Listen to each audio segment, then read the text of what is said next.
السلام علیکم ورحمۃ اللہ وبرکاتہ۔ الحمد للہ رب العالمین والعاقبۃ للمتقین والصلاۃ والسلام علی اشرف الانبیاء و اکرم المرسلین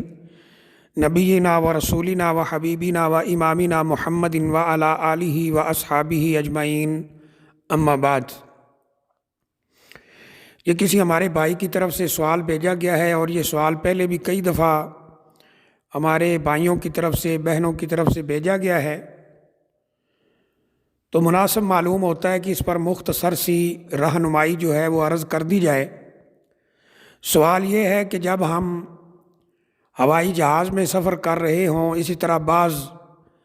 ملکوں میں یا بعض حالات میں بحری جہاز یعنی شپ کے اوپر سفر کرنا پڑ رہا ہوتا ہے، وہاں سفر کر رہے ہوں، سمندری سفر ہو یا ہوائی سفر ہو، یا پھر اسی طرح ٹرین کے اندر ہم سفر کر رہے ہوں، تو ایسی صورت میں نماز کیسے ادا کریں؟ اگر ہوائی جہاز وغیرہ یا اس طرح بحری جہاز یا ٹرین نماز کے وقت میں کسی ایسی جگہ پہ نہیں رکتے جہاں نماز کا وقت ہو اور نماز ادا کی جا سکے، تو پھر نماز کیسے ادا ہوگی؟ کیونکہ نماز ایسی چیز ہے کہ اس سے کسی بھی صورت میں معافی نہیں ہے، اسے ادا کرنا ہے، تو اس کے بارے میں کچھ بتایا جائے۔ اس سلسلے میں سب سے پہلی بات جو عرض کی جا سکتی ہے وہ یہ ہے کہ ہمیں علم ہونا چاہیے کہ سفر کے دوران دو نمازیں جو دن کی ہیں، ظہر اور عصر، وہ جمع ہو سکتی ہیں، اور اسی طرح دو نمازیں جو رات کی ہیں، مغرب اور عشاء، وہ بھی جمع ہو سکتی ہیں۔ یہ جمع تقدیم بھی ہو سکتی ہے، جمع تاخیر بھی ہو سکتی ہے۔ جمع تقدیم کا مطلب یہ ہے کہ ظہر کے وقت میں ظہر اور عصر دونوں نمازیں دو دو رکعت ادا کرنا، اور جمع تاخیر کا مطلب یہ ہے کہ عصر کے وقت میں دو دو کر کے 4 رکعت یعنی دونوں نمازیں ادا کرنا، 2 ظہر کی اور 2 عصر کی۔ اسی طرح مغرب اور عشاء بھی ہے کہ مغرب کے وقت میں سفر کی وجہ سے دونوں نمازیں پڑھ لینا، مغرب کی 3 رکعت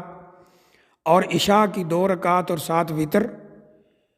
مغرب کے وقت میں، یا اسی طرح یہ دونوں نمازیں مغرب اور عشاء کے وقت میں پڑھ لینا، یہ بالکل جائز ہے، شریعت اس کی اجازت دیتی ہے، اور نبی کریم صلی اللہ علیہ وسلم کا واضح ترین فرمان ہے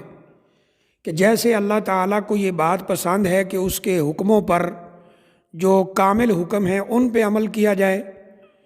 ایسے ہی اللہ تعالیٰ کو یہ بات پسند ہے کہ اس کی دی ہوئی رخصتوں پر بھی عمل کیا جائے۔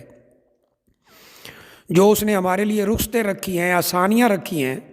ان پر بھی عمل کیا جائے۔ تو سفر کے اندر 2 نمازیں جمع ہو جاتی ہیں، تو اب ہمیں دیکھنا ہوگا کہ ہمارا سفر کب شروع ہو رہا ہے اور کب ختم ہو رہا ہے۔ اگر تو اس میں یہ دونوں نمازیں جمع تقدیم یا جمع تاخیر کے ساتھ زمین پر پڑھنا ممکن ہو تو پھر زمین پہ ہی پڑھنی چاہیے۔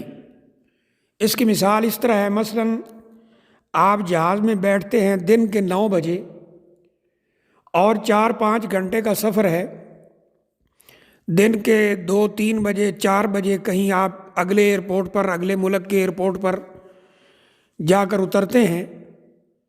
تو ایسی صورت میں آپ ظہر اور عصر جہاں اتریں گے وہاں ادا کر لیں۔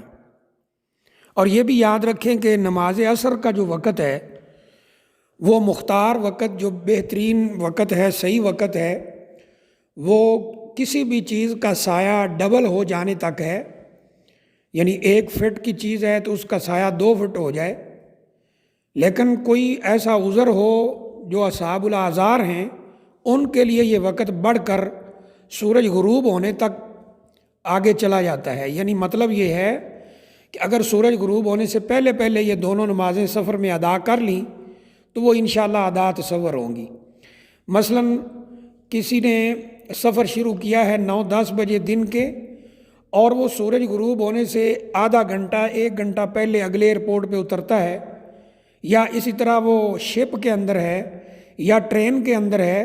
اس کا سفر مثلاً فجر کے بعد شروع ہوا ہے اور مغرب سے گھنٹہ آدھا گھنٹہ پہلے اس نے اگلے اسٹیشن پر یا ایئرپورٹ پر اتر جانا ہے، کیونکہ یہ ٹائم مقرر ہیں ٹرینوں کے، جہازوں کے، اسی طرح جو شپ چلتے ہیں اس میں تو پھر تو وہ نماز جو ہے دونوں نمازیں ظہر اور عصر وہ زمین پر اتر کر پڑے گا۔ یہی کیفیت جو ہے وہ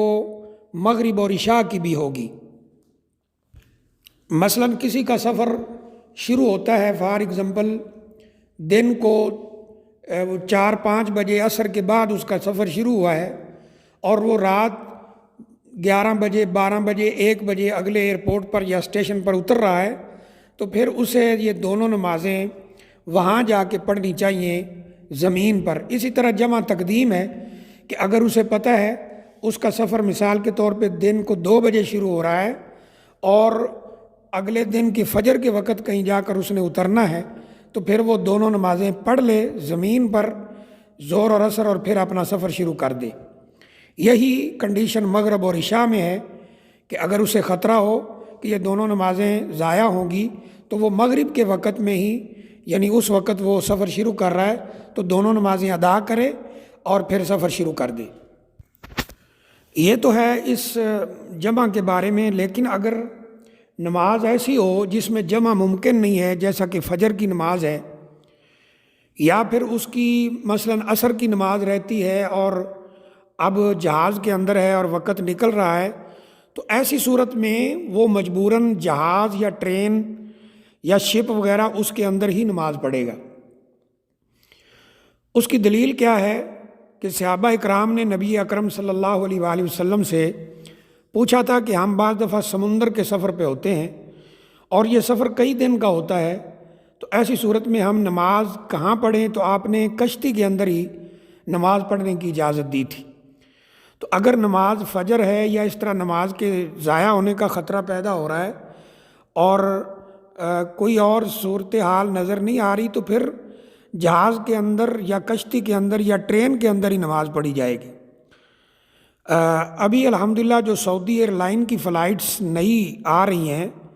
یعنی نئے جہاز آ رہے ہیں، ان کے اندر باقاعدہ طور پر چھوٹی سی ایک مسجد بنائی گئی ہے جس میں 5-6 لوگ نماز پڑھ لیتے ہیں، اور وہاں پر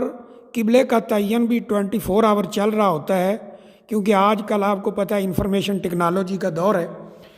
تو اگر تو کوئی ایسی سہولت جہاز کے اندر یا ٹرین کے اندر یا شپ کے اندر میسر ہے کہ وہاں نماز پڑھنے کی گنجائش موجود ہے، جگہ موجود ہے، اور وہاں قبلے کا تعین بھی ہو رہا ہے، تو وضو وغیرہ کر کے یا آلریڈی اگر وضو موجود ہے تو وہاں جہاز کے اندر ہی یا ٹرین کے اندر ہی نماز پڑھی جائے گی۔ اور اگر وہاں ایسی کوئی سہولت موجود نہیں ہے تو آج کل اگر آپ ٹرین میں سفر کر رہے ہیں یا یعنی زمینی کوئی اس طرح کا سفر ہے ٹرین کا، یا شپ پہ ہیں کناروں کے قریب قریب چل رہا ہے، یا وہاں پر کوئی یہ نیٹ وغیرہ کا سہولت موجود ہے، تو آپ آج کل یہ جدید جتنے آلات موبائل کے اندر ہی آپ دیکھ سکتے ہیں کہ قبلہ کس طرف ہے، تو قبلہ کا تعین کر کے آپ جہاز کے اندر نماز پڑھیں گے۔ اگر جگہ وہاں موجود نہیں ہے تو سیٹوں کے درمیان یا پھر جہاز میں جیسے آگے کچھ جگہ خالی ہوتی ہے، کچھ پیچھے جگہ خالی ہوتی ہے، یا جہاں پر ان کے کھانے پینے کا سسٹم بنایا گیا ہوتا ہے اس کے پیچھے کچھ جگہ خالی ہوتی ہے، جہاں بھی خالی جگہ ملے گی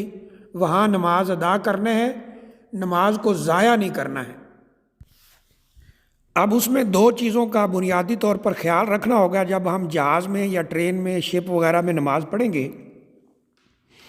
نمبر 1 یہ ہے کہ حتی الامکان پوری کوشش کی جائے کہ انسان کا رخ قبلہ کی طرف ہو۔ مثال کے طور پہ اگر کسی ایسے ملک سے آپ اڑ کر آ رہے ہیں، مثلا سعودی عرب سے اڑ کر جہاز جو ہے پاکستان، انڈیا، بنگلہ دیش ان ملکوں کی طرف جا رہا ہے، تو لازمی بات ہے کہ قبلہ جو ہے وہ بیک پر ہوگا، جدھر کو آپ جا رہے ہیں مشرق کا ایریا ہے اور جدھر سے اڑ کے جا رہے ہیں ادھر قبلہ ہے۔ تو اس طرح یعنی اگر انسان کو اندازے سے بھی قبلہ کا تعین کرنا پڑے اور وہاں اوپر جدید آلات کام نہ کر رہے ہوں تو اس طرح قبلے کا تعین ہوگا، یا کم از کم جو جہاز کا عملہ ہے ان سے پوچھا جائے گا کہ قبلہ کس طرف ہے، تو بہرحال قبلے کا تعین کر کے نماز پڑھی جائے گی۔ اگر اس دوران جہاز ادھر ادھر کہیں پھرتا ہے، اس کا رخ یا سواری کا، ٹرین کا، جہاز کا چینج ہوتا ہے، تو جہاں تک ممکن ہو نماز کے اندر ہی خفیف سی حرکت سے نماز باطل نہیں ہوتی، قبلہ کی طرف جو ہے رخ کرنے کی کوشش کی جائے گی۔ دوسری چیز جو اس میں ہمیں دیکھنا ہوگی وہ ہے کہ نماز جہاز ہو یا ٹرین ہو یا شپ وغیرہ ہو، کھڑے ہو کر پڑھی جائے گی، سوائے اس کے کہ خطرہ پیدا ہو جائے گرنے کا یا کھڑا ہونا وہاں ناممکن ہو، اس طرح کی کوئی کنڈیشن ہو جائے تو پھر بیٹھ کر نماز پڑھی جائے گی۔ جیسا کہ مستدرک حاکم کے اندر عبداللہ بن عمر رضی اللہ تعالیٰ عنہما کی روایت موجود ہے، وہ کہتے ہیں کہ جب نبی کریم صلی اللہ علیہ وسلم سے پوچھا گیا کہ کشتی وغیرہ کے اندر ہم نماز کس طرح ادا کریں، تو نبی اکرم صلی اللہ علیہ وآلہ وسلم نے فرمایا تھا صلی قائمن، کھڑے ہو کر نماز ادا کرو، الا ان تخاف الغرق، مگر یہ کہ تجھے غرق ہو جانے کا ڈر ہو، یعنی یہ ڈر ہو کہ میں کشتی سے نیچے پانی میں گر جاؤں گا، یہ ڈر انسان کو پیدا ہو جائے تو پھر وہ بیٹھ جائے۔ اور ویسے بھی حدیث میں ہے صلی قائمن فإن لم تستطع فجالسا، کھڑے ہو کر نماز پڑھو، اگر کھڑے نہ ہو سکو تو پھر بیٹھ کر نماز پڑھو، کسی بھی وجہ سے کھڑے نہ ہو سکو، مرض ہے یا کوئی اور اسی طرح کا مسئلہ ہے، تو پھر آپ بیٹھ کر نماز پڑھو۔ اور اللہ تعالیٰ نے بھی فرمایا ہے کہ لا یکلف اللہ نفسا الا وسعہا، کہ اللہ تعالیٰ کسی انسان کی، کسی جان کی طاقت سے بڑھ کر اس پر بوجھ نہیں ڈالتے۔ اگر کھڑے ہونا ممکن ہے تو کھڑے ہو کر نماز پڑھی جائے، اگر کھڑے ہو کر نماز پڑھنا ممکن نہ ہو تو پھر بیٹھ کر نماز پڑھی جائے۔ فاتقوا اللہ ما استطعتم، جتنی تمہارے اندر طاقت ہے پوری کوشش کرو اللہ تعالیٰ سے ڈرنے کی۔ جہاں تمہاری طاقت ختم ہو جائے، تمہارا بس نہ چلے، تو وہاں پر اللہ تعالیٰ بھی جاننے والے ہیں، معاف کرنے والے ہیں۔ تو یہ دو چیزیں جو ہیں ان کا ضرور اہتمام کیا جائے، قبلہ رخ ہونے کی کوشش کی جائے اور نماز کھڑے ہو کر پڑھی جائے۔ بالفرض جہاز کی انتظامیہ یا ٹرین کی انتظامیہ آپ کو کھڑے ہو کر نماز نہیں پڑھنے دے رہی، یعنی نماز کی کوئی جگہ بھی نہیں ہے، اور جہاز کے اگلے یا پچھلے حصے میں وہ کھڑے ہو کے نماز نہیں پڑھنے دے رہے، کوئی ایسے ملک کی فلائٹ ہے جو غیر مسلم ہیں یا کوئی اس طرح کی کوئی بھی پرابلم سامنے آتی ہے، تو پھر اس کا آخری حال یہ ہے کہ اپنی سیٹ پر بیٹھ کر نماز ادا کی جائے، اس میں قبلہ رخ ہونے کی پوری کوشش کی جائے، جہاں تک ممکن ہو قیام، رکوع، سجدہ کیا جائے، اور رکوع کے لیے تھوڑا جھکا جائے اور سجدہ کے لیے اس سے زیادہ جھکا جائے۔ یعنی پھر آخری حال یہ ہے کہ آپ جو ہے اپنی نشست پر، اپنی سیٹ پر بیٹھ کر نماز ادا کریں گے۔ تو یہ مختصر سا خلاصہ ہے ہوائی جہاز یا ٹرین یا شپ وغیرہ میں، بحری جہاز میں نماز ادا کرنے کا۔ تو ہر حال میں نماز ادا کرنا ہے اور اس کو کبھی بھی چھوڑنا نہیں ہے، اور انسان کو علم ہو کہ میں نے یہ سفر کرنا ہے، نماز لازمی طور پہ مجھے رستے میں پڑھنا پڑے گی، تو وہ ایئرپورٹ وغیرہ سے ہی وضو کر لے۔ اگر اس کا وضو قائم ہو تو نماز پڑھے، ورنہ جہاز کے اندر باتھ روم وغیرہ ہوتا ہے، وہاں جا کے وضو کرے۔ اور اگر یہ سب کچھ کسی طرح بھی ممکن نہ ہو تو تیمم کر کے اپنی سیٹ کے اوپر وہ نماز پڑھے گا۔ جہاز کی جو سیٹ وغیرہ ہے جہاں کچھ گرد و غبار لگا ہو جس طرح بھی، وہاں وہ تیمم کی نیت سے ہاتھ پھیر کر اپنے ہاتھوں پر اور چہرے پر پھیر کر تیمم کرے گا اور پھر نماز ادا کرے گا۔ واللہ اعلم بالصواب۔